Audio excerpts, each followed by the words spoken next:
तो मित्रों अब हम बात करेंगे कालीबंगा के बारे में। बताइए कालीबंगा का अर्थ क्या होगा? सर कालीबंगा का अर्थ हुआ काली मिट्टी का स्थान, जहाँ काली मिट्टी ज्यादा पाई जाती हो। यहाँ पर बताया गया है काले रंग की चूड़ियां। चूड़ियाँ, हाँ, काले रंग की चूड़ियां, काले रंग की चूड़ियां, काले रंग की चूड़ियां, इसका अर्थ होता है काली रंग की चूड़ियां। कालीबंगा का अर्थ है ये कहां पर स्थित है? राजस्थान के गंगानगर जिले में स्थित है। ठीक है, ये कहां पर स्थित है कालीबंगा? राजस्थान के गंगानगर जिले में। कहां पर? गंगानगर जिले में, राजस्थान के गंगानगर जिले में स्थित है। कौन? कालीबंगा। क्लियर? कालीबंगा का अर्थ क्या होता है? काले रंग की चूड़ियां होती हैं। ठीक है, इसके बारे में दूसरी चीजें यदि हम बात करें तो यहाँ पर हमें क्या क्या साक्ष्य मिला है। ठीक है, यहाँ पर जो साक्ष्य मिला हुआ है, यहाँ पर जो साक्ष्य मिले हुए हैं वो मिला हुआ है, यहाँ पर जो साक्ष्य मिले हैं हल से जुते हुए खेत मिले हैं। ठीक है, यहाँ पर भी आपका बात सही है, काले रंग की जो आप बताए हो काली मिट्टियां जो है वो भी सही है, आप टेंशन मत लीजिए। नहीं सर मैंने पढ़ा था कि काली रंग की मिट्टी चूड़ियों नुमा आकार में पड़ी होती है, मतलब चूड़ियों की तरह गोल गोल मिट्टी होती है। हाँ, मिट्टी चूड़ी की तरह से होती है। बस अब सही है, सही है आप मैं सोच ही रहा था कि आपके मन में चल ही रहा होगा ये वाला बात कि सर ने सिर्फ काले रंग की चूड़ियां और उसको समझाया कि नहीं। ठीक है, आपकी बात सही है। ठीक है, वो सही है, आपने जो पढ़ा है एनसीईआरटी में यही लिखा है, लेकिन एसके पांडे सर और विपिन चंद्रा सर ने लिखा है काले रंग की चूड़ियां लिख दी है। ठीक है, तो बाकी एनसीईआरटी में काली मिट्टियों की भी बात की गई। ठीक, आगे बढ़े, समझ में आया? जी सर। तो यहाँ पर हम बात कर रहे हैं कालीबंगा स्थित कहाँ है? राजस्थान के गंगानगर जिले में। ठीक, और यहाँ पर साक्ष्य क्या क्या मिले हुए हैं? हल से जुते हुए खेत का साक्ष्य मिला है। क्या मिला हुआ है? हल से जुते हुए खेत का साक्ष्य मिला है। ठीक है, हल से जुते हुए खेत का साक्ष्य मिला हुआ है। दूसरी चीजें यहाँ पर है दो फसलों को एक साथ बोए जाने का साक्ष्य मिला है। दो फसलों को एक साथ बोए जाने का साक्ष्य मिला है। कैसे? धर्मवीर जी बताइए। तो फसलें एक साथ बोए जाने का साक्ष्य। नहीं सर, इसको कंफ्यूजन। हाँ, सॉरी सर, कंफ्यूज नहीं सर, मुझे नहीं समझा? दो फसलें एक साथ कैसे बोई गई? जैसे कि गेहूं के साथ मटर बो देना, हमारे गांव में सर होता है। सर मैं आलू के साथ मूली लगा देना, मूली बो देना, पालक बो देना, तो दो फसल दो हो गई ना। एक आलू की भी फसल हो रही है, दूसरी किसकी फसल हो रही है? अगर हम मूली उसमें लगा दिए हैं तो मूली की फसल हो रही है, और दूसरी क्या नाम है पालक लगा दिए तो फसल पालक की भी साक्ष्य हो रहे हैं, मतलब पालक की भी एक तरीके से खेती हो रही है। आलू साथ मूली सर कैसे मुझे समझ नहीं आ रहा है। आपने आलू लगाया? आपने कभी आलू लगाया हो कि नहीं? आपने नहीं आलू? सर, मैं तो शुद्ध शहर में ही रहा हूँ। आप शुद्ध शहर में हैं। चलो अब मैं आपको समझाता हूँ। आपने गेहूं देखा है कि नहीं? हाँ, गेहूं देखा है। गेहूं बोया हुआ खेत जी देखा हुआ है। अब आप गेहूं में देखिएगा तो मटर भी आपको साथ साथ मिलेंगी, या तो सरसों भी मिलेंगी आपको। हाँ, सरसों देखी है सर। ठीक है, सरसों देखा है कि नहीं? मटर नहीं देखी। चलो सरसों देखा आपने? सरसों देखी। तो बस वही चीजें हैं। जी जी। एक फसल के साथ अपने आप उगाती है। हाँ? अपने आप उगाती है वो सरसों। नहीं, हम लगाएंगे तभी तो। जैसे क्या करता है, हमने गेहूं बोया, गेहूं के साथ हमने सरसों भी छींट दिया। अच्छा, ऐसा होता है। ठीक है, तो सरसों भी हमें मिल गई और गेहूं भी मिल गया। सरसों के रूप में हमें तेल प्राप्त हो जाएगा, गेहूं के रूप में हमें आटा मिल जाएगा। हमारे गांव में सर तंबाकू होता है, तो तंबाकू करने के साथ उसमें तो आलू भी कर लेते हैं। हाँ, उसके साथ आलू भी। मतलब कि यहाँ पर बात की जाए, देखो समझ, दो फसलों को एक साथ बोए जाने का साक्ष्य मिलता है एक ही खेती में। जैसे मैं आपसे बात करूं, जैसे मैं आपको एक ही कोचिंग में, अगर मैं चाहूं तो एक ही कोचिंग में 4 लोगों को बैठा सकता हूं, चाहे मैं आईएएस के लोगों को भी बैठा दूं, पीसीएस के लोगों को भी बैठा दूं, एसएससी, टीजीटी, पीजीटी, जिसका इतिहास सब्जेक्ट है, लेकिन क्लास तो एक ही है। जी। लेकिन यहाँ बैठे कितने लोग हैं? कई लोग बैठे हुए हैं या दो तरीके के लोगों को बैठा दो। जैसे अभी आप दो लोग बैठे हैं, आप टीजीटी की तैयारी कर रहे हैं और खुशबू जी एसएससी सीजीएल की तैयारी कर रही हैं जी। ठीक है, तो यहाँ पर एक ही क्लास में क्या है, दो लोगों को पढ़ाया जा रहा है। उसी तरह एक ही खेत में बोए हुए चीजों, यानी कहा जा रहा है दो फसलों को एक साथ बोए जाने का साक्ष्य मिला। ठीक है, जैसे आपने गेहूं और सरसों की बात की, अगर आपने गेहूं सरसों समझ लिया तो बिल्कुल सब ऐसे ही है। ठीक, आगे बढ़े, चलो नेक्स्ट। नेक्स्ट बात की जाती है, यहां पर 100 विसर्जन के भी उदाहरण मिले हैं। 100 विसर्जन मतलब, 100 विसर्जन मतलब क्या हुआ, सबों को बहा देना। हाँ, 100 विसर्जन यानी कि 100 को एक तरीके से विसर्जन कर दिया जाता था, उसके भी साक्ष्य मिले। तो इतना हमें जानने की आवश्यकता नहीं है, इसको रहने दीजिए। आप सिर्फ 3 चीजें यहाँ पर जानिए। ठीक है, काली बंगा का अर्थ क्या होता है, काले रंग की चूड़ियां, या जो आपने मिट्टी वाली बात बताई वो भी सही है। ठीक है, और दूसरी चीज हमें जो जानना है, काले बंगा कहाँ स्थित है, राजस्थान के गंगानगर जिले में स्थित है। और यहाँ पर साक्ष्य क्या मिले हैं, 2 पॉइंट याद रखना है, एक हल से जुते हुए खेत का साक्ष्य मिलता है और दूसरा हमें 2 फसलों का एक साथ बोए जाने का साक्ष्य मिलता है। ठीक, अब आइए नेक्स्ट उदाहरण यानी कि नेक्स्ट प्रमुख स्थल के बारे में आइए चलते हैं। सबों को विसर्जन का साक्ष्य कैसे मिला हुआ वहां पर?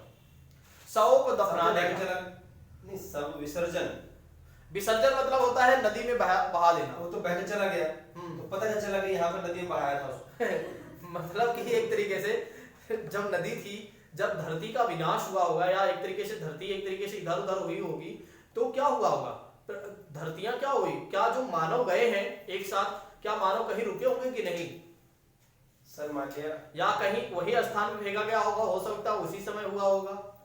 देखो, जब मानव है तो उनकी हड्डियां मिली होंगी, हड्डियों से तो हमें पता चल पा रहा है, नहीं तो मानव के शरीर में क्या मिलेगा मित्र, हमारी शरीर तो कुछ वही नहीं डूब गए होंगे सर, ऐसा सोचता है। बस ऐसा ही है, हो सकता नहीं ऐसा ही है।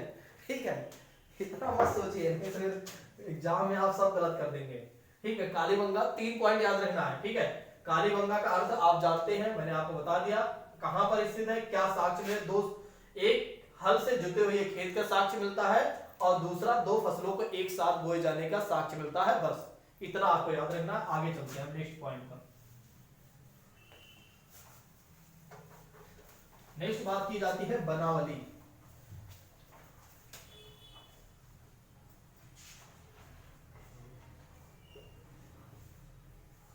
नेक्स्ट बात की जाती है बनावली की, बात कर लेते हैं। बनावली कहां स्थित है, हरियाणा के हिसार जिले में, हरियाणा के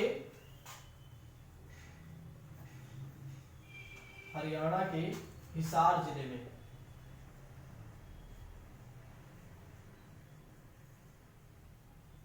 हरियाणा के हिसार जिले में स्थित है क्या, बनावली। यहां पर क्या हुआ है, यहां पर क्या मिला हुआ है, यहां से मिट्टी का बना हुआ हल तथा बढ़िया किस्म का जौ प्राप्त हुआ है। यहां से यहां पर क्या हुआ है, मिट्टी का बना हुआ हल मिला है, मिट्टी का बना हुआ हल। अब आपके समझ में फिर नहीं आ रहा होगा ना सर क्या है। ठीक है, फिर आप कंफ्यूज हो रहे हैं, लिखिए तो बताता हूं। मिट्टी का बना हुआ हल और दूसरी चीजें यहां पर क्या मिले हैं, अच्छे किस्म का जौ प्राप्त हुआ। जौ जानते हैं कि नहीं, जो, हाँ, जो जिसका सत्तू बनता है, जी, खाए हो कि नहीं, सत्तू खाया है सर। तो बस उसी का है जौ। ठीक है, अब देखो मिट्टी का बना हुआ हल का मतलब ये नहीं कि मिट्टी के हल से जोता जाएगा। ठीक है, एक तरीके से वो एक आकृति है। ठीक है, आकृति से तात्पर्य है कि उन लोगों का थोड़ा से बनाने का, आपको मैंने बताया कि जो कारखाने वगैरह, देखो पहले क्या होता था, उस समय में चित्रकारी बहुत करते थे वे लोग, बर्तनों को बनाते थे बहुत, और बर्तनों में कई चीजें भी चित्र, कई बार वो क्या करते थे, जैसे कि बैल, हाथी, घोड़ा, जो भी मतलब एक तरीके से चित्र हुआ करते थे, उनका चित्र अंकन कर देते थे, छाप देते थे। ठीक है, दूसरी चीजें हैं, जैसे कि कोई चीज उन्होंने देखा तो उनको अच्छा लगती थी, तो उसको उस चीजों को मिट्टी से बना देते थे जी। ठीक है, मिट्टी के आकार बना देते थे। अब उसका, अब आप मान लो खेत जो मिट्टी का बना हुआ हल, क्या उससे खेत की जुताई आप कर पाएंगे? कैसे मिट्टी का जो बना हुआ हल था, क्या वो पका हुआ था? पका हुआ था। पका रखा था अच्छी तरह से। पकाते कैसे हैं जानते हो कि नहीं? हाँ उन्हें पहले कच्चा होता है, फिर उसको आग में डालते हैं तो पक जाता है। ये किसी के दिमाग में क्या पता आया हो कि यदि हम पके हुए बर्तन पके हुए उसी से पका हुआ करता था पहले उन लोगों को। मेरे दिमाग में ऐसा लगता है कि शायद किसी के दिमाग में आया हो कि हम मिट्टी का बना के पका करके उसे खेती करेंगे तो शायद हो जाए, ऐसा हो सकता है। क्यों नहीं हो सकता? खेती इससे कैसे खेती होगी? जो पका हुआ ईंट है, जो पका हुआ है, हो सकता है वो टूट भी तो सकता है। हाँ आपकी बातें यहाँ पर सही हो सकती है। एक बातें कि जो पके हुए मिट्टी का हल है, जैसे कि वहां पर पानी ज्यादा हुआ करता था, पानी मतलब एक तो नमी ज्यादा हुआ करती रही होगी, तो नमी के साथ इसको जोत सकते हैं। हाँ, बहुत ज्यादा पकाने वाली पर बात है कि जो ठीक है। हो जा रहा है जो, और ये जो रूप होता है ये गेहूं का ही रूप होता है सर? क्या जो गेहूं के जैसे ही होता है, एक तरीके से कह सकते हैं। आपने अगर सत्तू खाया हो तो फिर बिल्कुल उसी का बनता है जौ। लेकिन सर हरियाणा में तो पानी कमी थी बहुत ज्यादा। अरे भाई मैं बता रहा हूँ, मैं पानी की कमी क्यों बताऊंगा? नहीं, मैं यहाँ पर ये बता रहा हूँ कि हो सकता है ऐसा हुआ होगा। अगर किए होंगे तो मेरा यहाँ पर कोई अनुमान नहीं भाई किए हैं या नहीं। ना इतिहासकारों ने हमें बताया, ना हमारे सिलेबस में इन चीजें हैं कि भाई जो मिट्टी का बना हुआ हल था उस हल के साथ जुताई किए थे या नहीं। ये तो सच नहीं। इसका कोई प्रमाण हमें नहीं मिला। ठीक है, हाँ एक हम कल्पना कर सकते हैं कि अगर मान लो पहली बात तो जोता जाएगा तो टूट जाएगा, सिंपल सी बात ये है। अगर एक लॉजिक समझा जाए, ठीक है, अगर हम एक तरीके से लॉजिकली बात करें, अगर मिट्टी की कोई चीज है उसको धरती में ही आप चलाओगे तेजी के साथ तो क्या वो टूटेगा नहीं? धरती के मिट्टी को उखाड़ने में टूटेगा नहीं। यहाँ लोहे का तो टूट जाता है, तो ये क्या मिट्टी का बना हुआ नहीं टूटेगा? तो एक तरीके से हो सकता है इन्होंने शौक के लिए बनाया हो, पहली कंडीशन। दूसरी कंडीशन अगर मान लो प्रयोग करते भी रहे होंगे तो हो सकता है पानी, हरियाणा में पानी तो आज कभी हुई है ना कि उस समय भी रही होगी, उस समय पता ना रहा हो। ठीक है, हम आज की बात थोड़ी नहीं पढ़ रहे हैं। उस समय हो सकता ना रहा हो, वहां पानी की नमी रही होगी, उसका धीरे धीरे प्रयोग किए होंगे उन लोगों ने, हो सकता है ऐसा जी। ठीक है, लेकिन यहाँ पर कोई चीजें बताया नहीं गया मित्र कि ऐसा है कि नहीं है। ठीक, आगे बढ़े जी सर। कितने पॉइंट हैं इसमें? 6 पॉइंट हो चुके हैं इसमें। किसमें भाई? 6 अब अलग, हाँ नहीं इनके सिंधु नदी घाटी के जो स्थान है 6 अभी और भी हैं। कितने? अभी तो इसमें 6-7 पॉइंट और नहीं और भी हैं। हाँ ठीक है, तो हम धीरे धीरे ही पढ़ रहे हैं इसलिए तो ज्यादा पॉइंट। बनावली एक स्थान है सर। सब स्थान है जितने स्थान, बनावली भी, बनावली भी एक स्थल है। ठीक है, तो ये कहाँ पर है? हरियाणा के हिसार जिले में स्थित है। दूसरी चीजें यहाँ पर जो साक्ष्य मिले हैं, मिट्टी का बना हुआ हल मिला हुआ है और यहाँ से जौ मिले हुए हैं। क्लियर? अब आगे चलते हैं नेक्स्ट। अब धौलावीरा की बात करते हैं। चलो अब तो इस टॉपिक पे इंसान बन गए सब। जो मिलने लगा सब कुछ तो हाँ जौ मिलने लगा। अब आप समझ रहे हो, थोड़ा थोड़ा आपको दिमाग में आना चाहिए। अब आपकी सोच यहाँ आनी चाहिए कि लोगों में विकास हो चुका था। हाँ फिर आप सोचिए किसी के वस्त्रों के बारे में बताया कुछ भी सर, के पहनते क्या, ये तो उससे कोई टॉपिक नहीं आया। क्या जो का टॉपिक उठ रहा है, खाने का टॉपिक उठ रहा है, लेकिन वस्त्र का टॉपिक नहीं आया। वस्त्र आएगा आएगा आगे थोड़ा अभी तक वस्त्र नहीं पहनते थे। नहीं, वस्त्र वगैरह सब पहनते थे।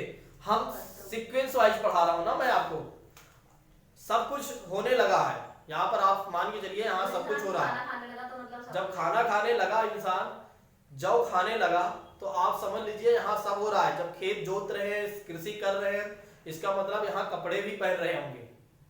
ठीक है, इसका मतलब सब कुछ। चलो थोड़ा सा इंतजार करिए, अभी सब बताएंगे। जब सामाजिक आर्थिक जीवन में पहुंचेंगे ना तो वहां पर हम चर्चा करेंगे, टेंशन मत लीजिए। ठीक है, ये तो एक सीक्वेंस से चल रहा हूँ ना। अभी फिर मैं आपसे नहीं, मेरा सर क्वेश्चन ये है कि कई चंद्रोड़ो हुआ या लोथल हुआ, वहां पर एक जगह पर लिपस्टिक, काजल, कंघा, उस तरह भी विकास